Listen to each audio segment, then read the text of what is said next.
In the bustling city of Zubri, where glass towers touched the clouds and Mercedes-Benz cars filled the streets, people believed one thing above all else: money was everything. But sometimes, the universe has a way of teaching us that what goes up, must come down. Today, I'll tell you about Kwame, a merchant who thought his wealth made him untouchable. And Jamie Waif, a beggar who carried more wisdom in his torn pockets than Kwame had in all his gold. This is their story. A story that will make you question everything you think you know about power, pride, and the price we pay for both. Kwame owned half of Zubri's commercial district. His import business brought luxury goods from Dubai, electronics from China, and fabrics from India. 3 office buildings, 2 warehouses, and a fleet of trucks bore his name in bold golden letters. Every morning, Kwame stepped out of his black Range Rover wearing Italian suits that cost more than most people earned in a year. His gold watch caught the sunlight like a beacon, announcing his arrival to the world. The market vendors would bow their heads as he passed. "Good morning, big man," they would say, their voices filled with reverence and fear. Kwame loved this power. He loved how people stepped aside when he walked, how they laughed too loud at his jokes, how they treated him like royalty. But there was one person in Zubri who never bowed, never stepped aside, never acknowledged Kwame's greatness. His name was Jamie Waif. Jamie sat every day at the same corner where Uhuru Street met the main market road. His clothes were patches of different colors, sewn together like a map of hard times. His left leg was bent at an odd angle from an old accident, and he walked with a wooden crutch that had seen better decades.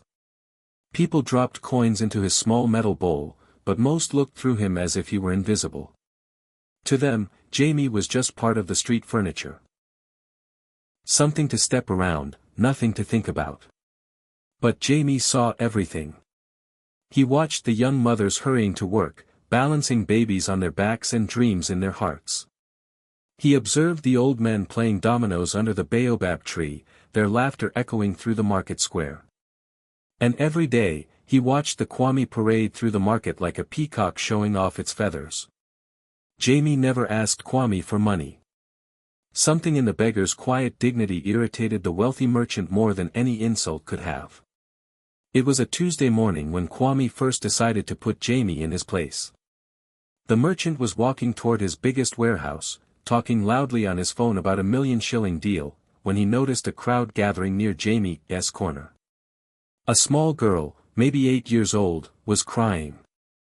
Her school uniform was torn, and her books were scattered on the ground. Jamie was sharing his morning bread with her, speaking to her in gentle tones that Kwame couldn't hear from where he stood. The sight disgusted Kwame. This beggar, this nothing, was drawing attention. People were watching with soft smiles as Jamie helped the girl collect her books and sent her on her way with a pat on the head. Disgusting, Kwame muttered into his phone. These beggars think they're saints. Someone should teach that cripple where he belongs. His business partner on the other end of the call laughed. Why don't you, big man? Show him who runs this city. The seed was planted. For 3 weeks, Kwame watched and planned. He noticed that Jamie was most vulnerable on Friday afternoons when the market was busiest.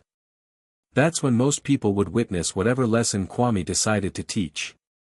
He began to build his case. He told his friends how beggars were ruining the city's image. He complained to restaurant owners about how people like Jamie drove away tourists. He painted a picture of Jamie as a pest that needed to be exterminated. These people choose to be lazy, Kwame would say over expensive dinners at the Serena Hotel. Look at me. I came from nothing and built an empire. If I can do it, anyone can. This beggar just wants easy money. What Kwame didn't know was that Jamie had once been like him. Years ago, before the accident that crushed his leg in his dreams, Jamie Waif had owned a small but successful carpentry business. He had employed 12 people and was known for his honesty and craftsmanship. But fate, like a thief in the night, had stolen everything from him in one terrible moment when a drunk driver ran a red light. The market was alive with its usual Friday chaos. Vendors called out their prices, customers haggled with passionate intensity, and children weaved through the crowds like fish swimming upstream. Kwame arrived earlier than usual, his chest puffed with anticipation. He had invited some friends to witness what he called a necessary lesson in social order. Jamie sat in his usual spot, his metal bowl containing a few small coins from the morning's kindness. He was reading an old newspaper someone had left behind, his lips moving silently as he absorbed the day's events. Kwame approached with theatrical confidence, his expensive shoes clicking against the concrete like countdown timer. Well, Kwame announced loudly, making sure his voice carried across the market square. Look what we have here. Zubary's laziest citizen, as always, begging for money he hasn't earned. The market began to quiet. People turned to watch, sensing drama in the air like animals sensing a storm. Jamie looked up slowly, his eyes meeting Kwame's with steady calm. He said nothing, which only fueled Kwame's anger. You sit here every day like a parasite, Kwame continued, his voice growing louder. While real men like me work hard to build this city, you stretch out your hand like the world owes you something. A crowd was gathering now. Some people looked uncomfortable, but no one moved to intervene. Kwame was too powerful, too connected, too dangerous to cross. Kwame reached into his wallet and pulled out a 1,000-shilling note, more money than Jamie usually saw in a week. But instead of dropping it in the bowl, Kwame held it high above Jamie's head. You want this money, old man? Then dance for it. Show these good people what beggars do to earn their coins. The crowd gasped. Someone whispered, this is too much, even for big man Kwame. But Jamie simply looked up at the money, then at Kwame, and shook his head gently. I may be poor, Jamie said quietly, his voice barely audible above the market noise, but I still have my dignity. Kwame's face turned red with rage. How dare this nobody reject his money? How dare this beggar speak about dignity when he lived like an animal on the streets? Dignity? Kwame laughed harshly, making sure everyone could hear. You call sitting in the dirt with your hand out dignified? You're a disgrace to our city, a stain on our community. Kwame crumpled the 1,000-shilling note and threw it at Jamie's face. Then, in a moment of pure cruelty, he kicked over Jamie's metal bowl. The few coins inside scattered across the ground, rolling into gutters and disappearing under people's feet. The crowd stood frozen in shock. Even Kwame's friends looked embarrassed by their leader's behavior. But Jamie surprised everyone. Instead of crying or begging or cursing, he simply began to pick up his scattered coins with patient hands. When he found his bowl, he straightened it carefully and placed it back in its usual spot. Then he looked directly at Kwame and spoke words that would haunt the merchant forever. Brother, be careful. The ground you spit on today might be the ground you kneel on tomorrow. Kwame laughed at Jamie's warning, but something about the beggar's calm certainty made his stomach twist with unease. He dismissed the feeling and walked away to the applause of his sycophantic friends. You showed him, big man. They cheered. Maybe now he'll find somewhere else to embarrass our city. But as Kwame drove home that evening in his Range Rover, Jamie's words echoed in his mind, the ground you spit on today might be the ground you kneel on tomorrow. 3 days later, the first crack appeared in Kwame's perfect world. A routine audit of his import business revealed discrepancies in his tax filings. Nothing major, his accountant assured him, just some paperwork errors that could be fixed with the right payments to the right people. But when Kwame went to make those payments, he discovered that his usual contacts in the tax office had been transferred. New faces, new rules, new demands for transparency that made Kwame's palms sweat. Within 2 weeks, Kwame's world started crumbling like a house built on sand.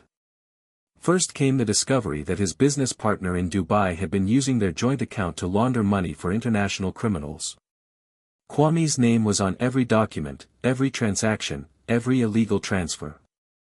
Then his warehouse manager disappeared in the middle of the night, taking with him the keys to storage units filled with goods worth millions of shillings.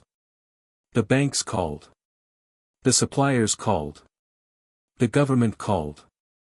Kwame's lawyers worked day and night, but for every fire they put out, 2 more started burning. His Range Rover was repossessed on a Tuesday. His office buildings were seized on Thursday. By Saturday, even his expensive suits were being sold at public auctions to pay his mounting debts. It's temporary, Kwame told himself as he moved from his mansion to a small apartment. I'll rebuild. I always do. But the avalanche was just beginning. 6 months after that Friday in the market, Kwame had lost everything. The courts had frozen his remaining accounts. His friends had vanished like smoke in the wind. His wife had returned to her family in Kampala, taking their children and what little dignity he had left. Kwame found himself in a one-room shack in Kibera, the same slum where many of his former employees lived. The irony was not lost on him. He had sold everything, his gold watch, his Italian shoes, even his wedding ring, just to buy food and pay rent. One rainy evening, as Kwame sat on his narrow bed counting the few coins in his pocket, his stomach cramping from hunger, he realized he had just enough money for a meal. But where could he go? His former restaurants wouldn't serve him without payment in advance. The market vendors who once bowed to him now looked at him with pity or disgust. Then he remembered something. Someone who always seemed to have food, who shared what little he had with anyone who needed it. Someone he had humiliated 6 months ago in front of half the market. The walk from Kibera to Jamie's corner near the market felt like a journey through hell. Every step reminded Kwame of his former pride. Every street brought back memories of when he was the king of this city. Now he walked in torn clothes and broken shoes, his stomach empty and his spirit crushed. As he approached the market square, Kwame saw that nothing had changed. Vendors still sold their goods with passionate energy. Children still played between the stalls. Life had continued without him, as if his rise and fall were just ripples on a vast ocean. And there, in the same corner where Kwame had humiliated him, sat Jamie Waif. The beggar looked exactly the same, patched clothes, wooden crutch, metal bowl. But something in his posture suggested he had been waiting. Kwame's legs felt like lead as he approached. His mouth was dry, his hands shaking with more than just hunger. He stopped 3 feet away from Jamie and stood there, unable to speak. Jamie looked up slowly, his eyes meeting Kwame's just as they had 6 months ago. But this time, there was no cruelty in the air, no crowd gathering to witness humiliation. "Hello, brother," Jamie said gently. "You look tired." Kwame's throat closed. He had prepared speeches, excuses, justifications. But faced with Jamie's simple kindness, all his words disappeared. Kwame's voice cracked. "I haven't eaten in 2 days." Jamie nodded as if this were the most normal thing in the world. Without ceremony, he reached into a small cloth bag beside him and pulled out half a loaf of bread. "Sit," Jamie said, patting the ground beside him. "Share what I have." Kwame stared at the offered bread, remembering how he had once crumpled money and thrown it at this same man. Remembering how he had kicked over this same bowl. Remembering how he had called Jamie a parasite and a disgrace. "Why?" Kwame whispered, tears streaming down his cheeks. "After what I did to you, why would you help me?" Jamie tore the bread in half and handed the larger piece to Kwame. "Because," Jamie said quietly, "I know what it feels like to fall from high places.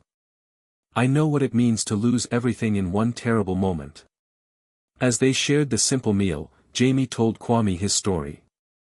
About the carpentry business he once owned. About the employees who depended on him. About the drunk driver who changed everything in one split second. "When I first found myself begging on these streets," Jamie continued, "I was angry. I hated the world, hated God, hated everyone who still had what I had lost." Kwame listened through his tears, recognizing his own journey in Jamie's words. "But anger is a poison that destroys the container that holds it," Jamie said. "I learned that the hard way. And I learned something else. We are all just one moment away from losing everything. The only thing that truly belongs to us is how we treat each other. The two men sat in comfortable silence as the sun set over Zubri, painting the sky in shades of forgiveness. That night, Kwame slept on the floor of Jamie's tiny room behind a mechanic's shop. It was the first peaceful sleep he had experienced in months.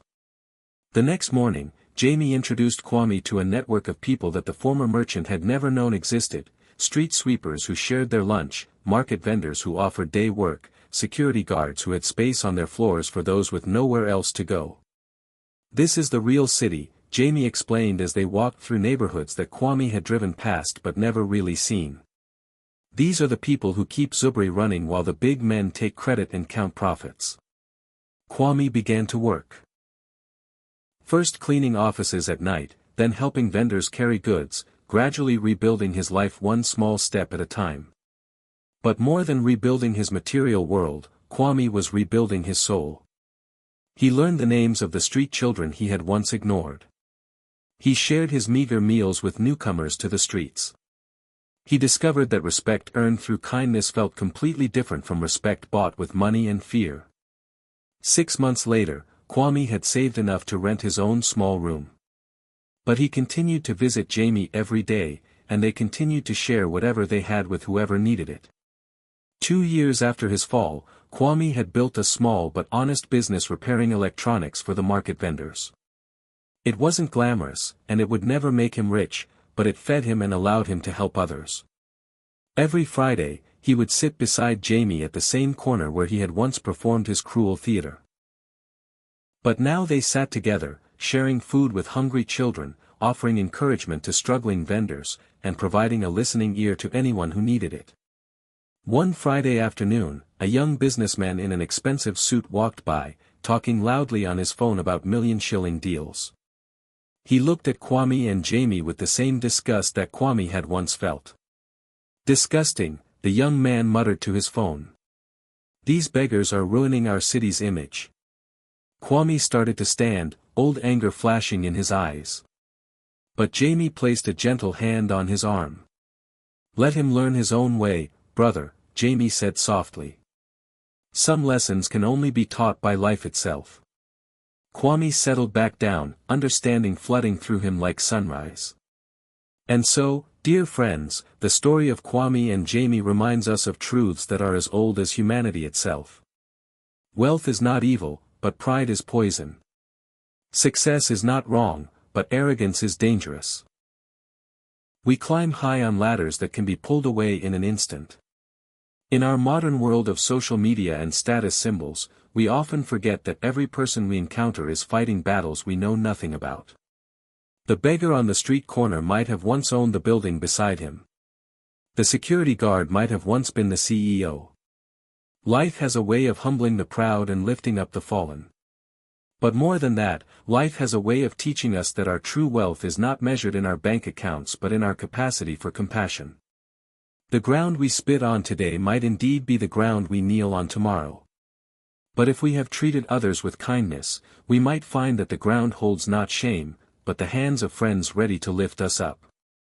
Remember, wealth can vanish like morning mist, but kindness creates bonds that last forever. If this story moved you, if it made you think about how you treat the people around you, then share it with someone who needs to hear it today. And don't forget to subscribe for more stories that remind us what it truly means to be human. Because in the end, we are all just walking each other home.